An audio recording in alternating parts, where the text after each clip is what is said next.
تو والدین جب بوڑھے ہو جائیں تو اولاد کا امتحان ہوتا ہے، اور والدین کی ساری خدمت بھی اولاد کرے لیکن صرف ان کو کچھ معاملات کے اندر نظر انداز کر دے اور وہاں اپنی مرضی کرنے لگ جائے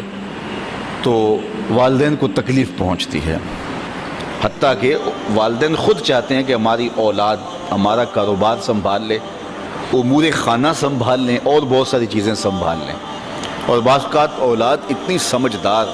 سنجیدہ اور متین ہوتی ہے کہ وہ اچھے انداز سے، بہتر بلکہ انداز میں سنبھال لیتی ہے، لیکن والدین کو اگر وہ نظر انداز کریں اور کسی معاملے میں پوچھیں نا تو ان کو ایک اپنے اختیارات سمٹتے ہوئے دکھائی دیتے ہیں اور وہ تنہائی محسوس کرتے ہیں۔ تو اولاد اگر صرف اپنے والدین سے پوچھ لے تو والدین تو چاہتے ہیں کہ سب کچھ ان پہ نچھاور کر دیں، ایک والدین ہی تو ایسے ہیں کہ جو اپنی اولاد کو اپنے سے آگے دیکھنا چاہتے ہیں،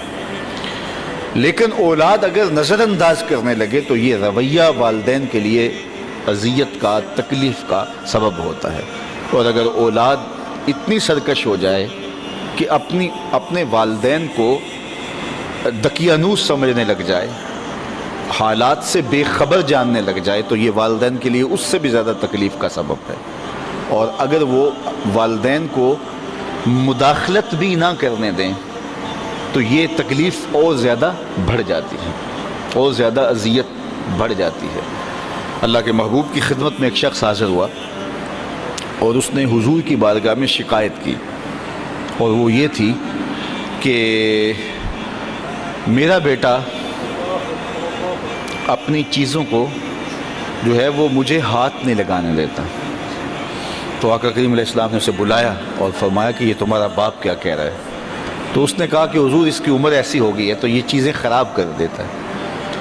تو آقا کریم کی چشمان اقدس سے آنسو ٹپکنے لگے، اور آقا کریم نے فرمایا کہ ایک وقت تھا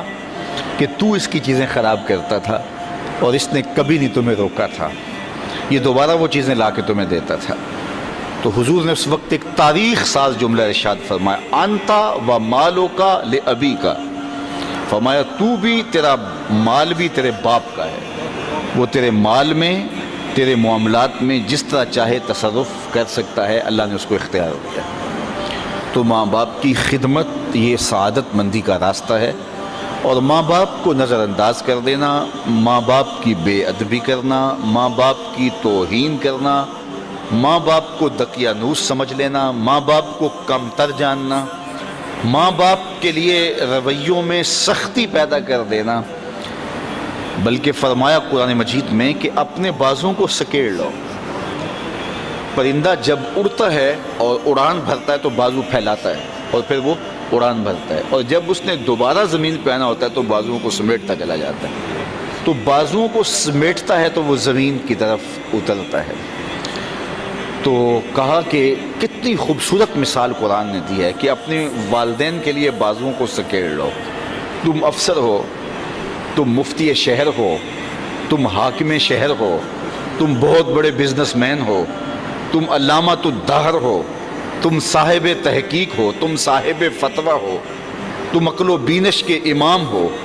تم بہت بڑے دانشور ہو، تم بہت بڑے ذہین فتین شخص ہو، تمہاری عظمتوں کا زمانہ لوہا مانتا ہے، دنیا کی دانش گاہوں میں تجھ سے لوگ دنیا گزارنے کے گر سیکھتے ہیں، لیکن جب تم اڑان بھرو تو اس وقت تم مفتی رہو، اس وقت تم فقیہ شہر بنو، اس وقت تم جو ہے وہ بہت کامیاب بزنس مین بن کے پرواز کرو، اس وقت تم بہت بڑے مانے ہوئے پروفیسر کہلاؤ، تم اپنے فن کے ڈاکٹر اور ماہر کہلاؤ،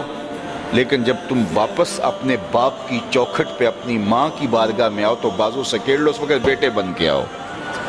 اس وقت تمہارے ساتھ جو مفتی کا ٹائٹل ہے، عالم کا ٹائٹل ہے، پروفیسر کا ٹائٹل ہے، ڈاکٹر کا ٹائٹل ہے، کامیاب بزنس مین کا ٹائٹل ہے،